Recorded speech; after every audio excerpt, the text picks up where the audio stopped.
In our session this week, I want to introduce to you a kind of a concept to bring your awareness level as far as how we are spending our day as leaders.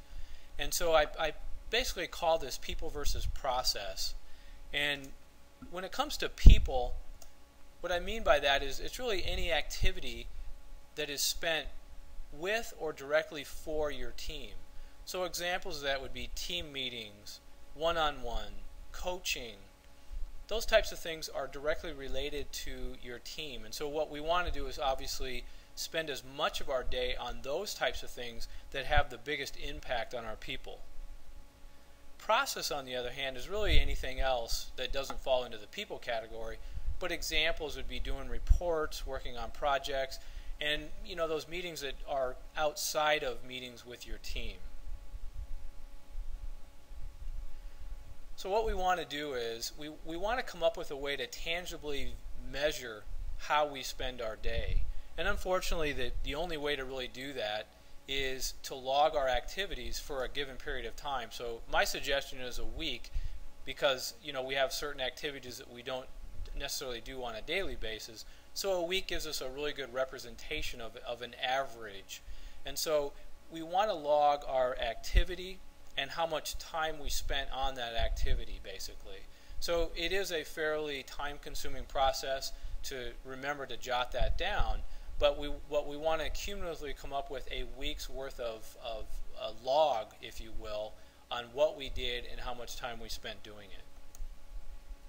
Then we want to place each activity into a category.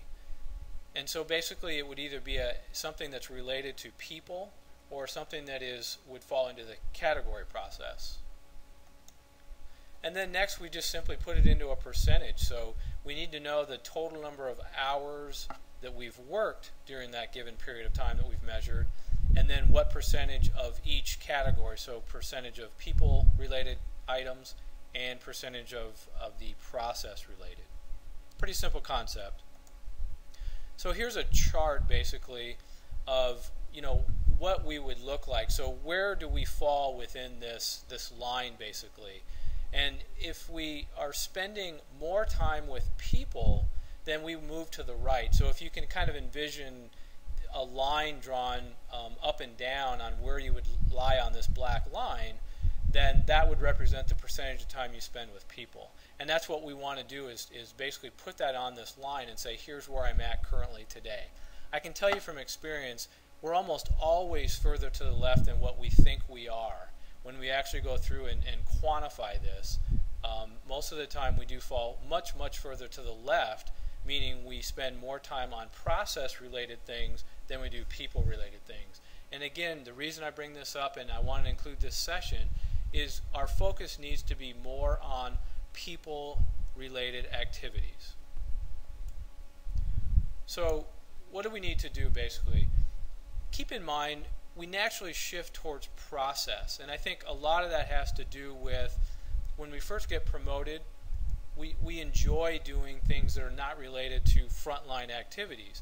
And so it's kind of fun to go to meetings, with peers and with people in the organization above you.